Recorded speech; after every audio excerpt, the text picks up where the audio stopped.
once again to another edition of Around the Rim. I'm out at the community of Rockville and at Rockville Senior High School, home of the Space Center, and I'm with the head coach of the Lady Rockets, head coach Bill Hockenberry. How you doing today, Coach? Doing good, Stuart. We're really glad to have you out here today. We are excited about being here on Saturday. Had a game last night. You've played a bunch of games. You're now sitting at 13-3.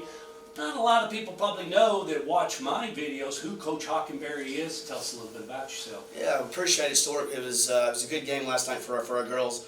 My name is Bill Hockenberry, and I'm the head coach of the Lady Rockets here at Rockville High School. This is my second year being the head coach here. This is my 17th year overall coaching basketball.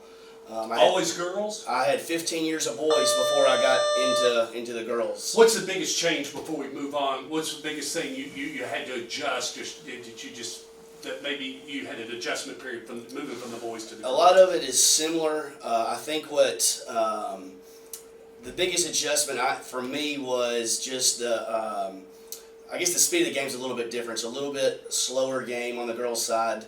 Boys' game's a little bit faster. I will say this, the girls are a lot better in practice. They listen a lot better.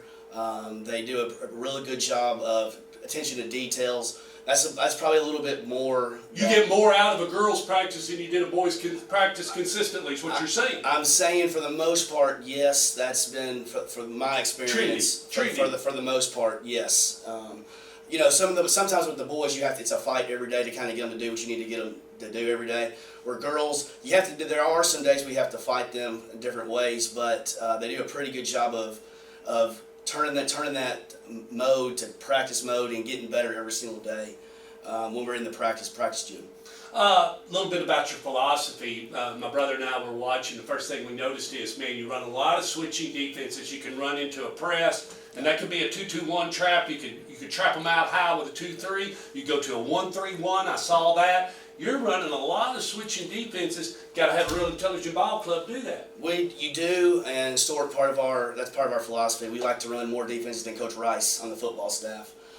You know, our philosophy on the defensive side is we don't want you ever to be comfortable. We dictate everything. Offense, defense, underneath inbounds, tip, we dictate everything. That's what we kind of try to do with our staff and what we try to do with our girls. And they've done a pretty good job of understanding that. We're still not where we want to be exactly on the defensive end, which we're working on every single day. Because I think this team can go to even another level on that side of the basketball. When we talk about this year's team, the 21-22 Lady Rockets, what do you encapsulate? You got about 10-11 games left. You're definitely at a 13-3. You're going to be ready for the playoffs / the district, the region, the brackets, and all that. How do you feel right now? I mean, you know. We feel pretty good where we're at. We feel like we've tested our girls pretty good with a non-conference slate. You know, we've gone to Jacksonville and played down there in a prestigious little tournament down there. Played 2 really good teams. We went to the next level in Nashville last week. Played 3 really good teams up there at CPA.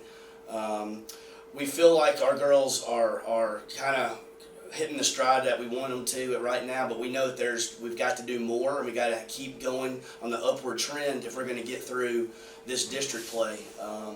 We know that, you know, when I talk to a lot of the college coaches that recruit our kids, they call our district the SEC of high school basketball, and we understand. So that's no different than in football. It's no different. It's no different. Every college coach I talk to, they all say the same thing. They ask me what district we're in, and we tell them who's in our district, and they all tell us, well, that's the SEC of high school basketball, and that's kind of what we embrace. We like that. That's what we want to do. And that's why we go out and we challenge, our kids with the schedule that we've had, and we feel like we've prepared them as much as we can. As long as we keep getting better every single day, we're going to be competitive in this district. Because there's, all 5 teams in the district, other 4 including us, they're all competitive, and it's not going to be easy any night. Any night you don't bring it, you will get beat. What's your worst enemy? I mean, now when you got a good ball club, there's something in the back of your mind. Maybe it could be a team that fouls too much. It's a team that plays a little bit out of control, whatever. What's your enemy you're going to try to close the gap on by tournament time?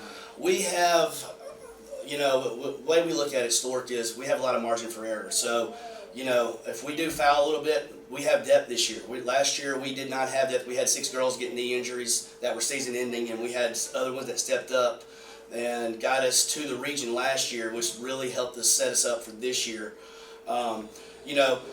A lot of people try to point out sometimes we don't shoot free throws like we want to, but I can tell you this, I don't necessarily look at percentages. We always look at how many we make. Do we make more than the other team every single game? We try to win 3 categories every single night: layups, free throws, and threes. And if we're making more and we add those up to the other team, that's what we're looking for every single night. We look at it, we have a little different way of looking at the game than a lot of other people do. Like, I know a lot of people, see us fouling a little bit. We have some people that, maybe not 85% free throw shooter like we expect, but when it comes down to it, we have confidence in all our kids to, if one fouls out, we got to know when they can go right in. Or if when it's on the line, we're in enough pressure situations in practice and in games we've been through that we feel like they're going to make them when it's on the line. One staple since I've taken over, in close games we feel like we're going to win. And I think in the 2 years we've been here, I think we've been in like 14 or so, close, one possession games, and I think we've won 12 or 13 of those. So we feel comfortable in close games. In finishing. And we talk about that, getting to the finish line. That's what we talk about all the time. In a 32-minute game, it's can you get to the finish line? And more times than not, we get there. And that's one thing about our team that we feel pretty good about and are excited about what we have going in the future. If there's anything you could give, you're talking about kids that might be coming in, next year and everything, because I was talking to Eagleville earlier. Basketball season is when you show what you did all summer long. Exactly. So what kind of philosophy, as far as when you look at this year's club and you talk to those girls and incoming girls, what's one of the things you want to look for? I need you to work on this. You got to work on better shot selection. I need you to do this. What's one of the things that an individual can work on when they're by themselves that you say, hey, be dead eye in the paint. Always get the rebound. What's some of that? When I would talk to a kid about this, and I've been around a lot of people that have, been around basketball a long time and helping kids grow. Main thing is just getting in there regularly and being there every single day as much as you possibly can. I'm one that's big on shooting, so I would say start in real close and work on that touch and really groove your shot and then start going back every single day. Ball handling every single day. Trying to stay in condition. If you really want to be, compete at this level and go to that college level, you have to want to do it every single day. It's a job. It's a job. It's no more fun. Exactly. We're not playing junior pro no more. No. And, one thing that we talk about, too, and we pride ourselves in here, is student athletes. And we talk about that with our girls every single day. Getting it done in the classroom. If you're having some trouble in whatever classroom it is or subject it is, coming to us and letting us know and getting that part of it done first, because you're a student athlete here at Rockville especially. All our sports, it's academics first, sports second. If you can't get it done there, you're not going to be able to have success. Del Spurlock wants it that way too. That's right. That's right. Anyway, anything you'd like to say? Big thanks, I'm sure, to the faculty, staff, administration. We all know that the main man here in charge is a big sports. He drives sports, and we love him for it. And you got great leadership, and it's a lot of fun to come to work. Yeah, it is. I really want to thank our administration, who is amazing here at Rockville High School. We have, I believe, the best administration in the county. I'm biased, but I believe that. They're real supportive on everything that we do. They really care about kids. We also have a director of schools that's very supportive of every kid, and not just sports athletes, every kid that's in this county. And believe it or not, I was actually one of the students. I had him as a student, and I feel like I was a student when he was over in Oakland. He was awful hard on me in the beginning, but he's kind of figured me out now. But I tell you, yeah, he can be rough. Yes, yeah. And then also our athletic director for the county, Chris Harris. I got to coach with him at Siegel High School, who actually got me my start in coaching. And so I'm real thankful to those two, especially. And obviously our administrators here, Mr. Luker, Mr. Crutchfield, Ms. Chambers, Ms. West, and Ms. Elliott. We have such an amazing community of people here in Rockville community. I know we're expecting a big crowd here Saturday night. And they've not just been here Saturday night, they were here all football season for Coach Rice. They've been here for every one of our home games so far. We've had a really big student section. I expect that to be really big on Saturday night and as we continue throughout the year.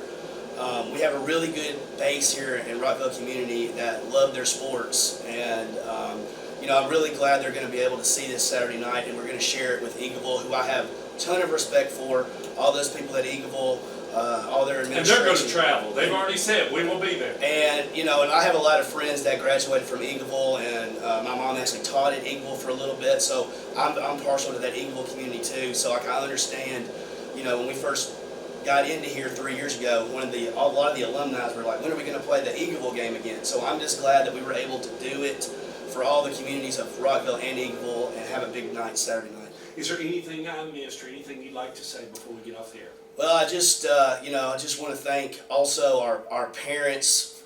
They've been real supportive this year. They've been they've traveled all over with us. They've been Besides the COVID and taking care of the kids, it's it's another element. It is, and that's part you don't really and you don't really think about. But I try not to think about it. As we go on, we've been dealing with it in the last couple of weeks. A lot of the teams that are going to have success this year at the end are going to be the ones that avoid the COVID or the shutdowns or that kind of stuff, and we're just hoping that we can avoid that kind of stuff too. But I really want to thank those parents for being supportive and being able to adjust. Sometimes we've had to adjust practices because of COVID, or because we were actually we had some snow days this week. May have some next couple of days, but you're headed into the snow time at the backside of January, and that's kind of what we know. And that's the best part of the year. That's when we look. When you have snow days and stuff, it's basketball season. That's what we love. That's what we live for. Trying to get to that March run and getting to that Murphy Center. Alrighty, kids, Saturday right here at the Space Center, 6 o'clock. It'll be Eagleville and Rockville. Y'all want to be here.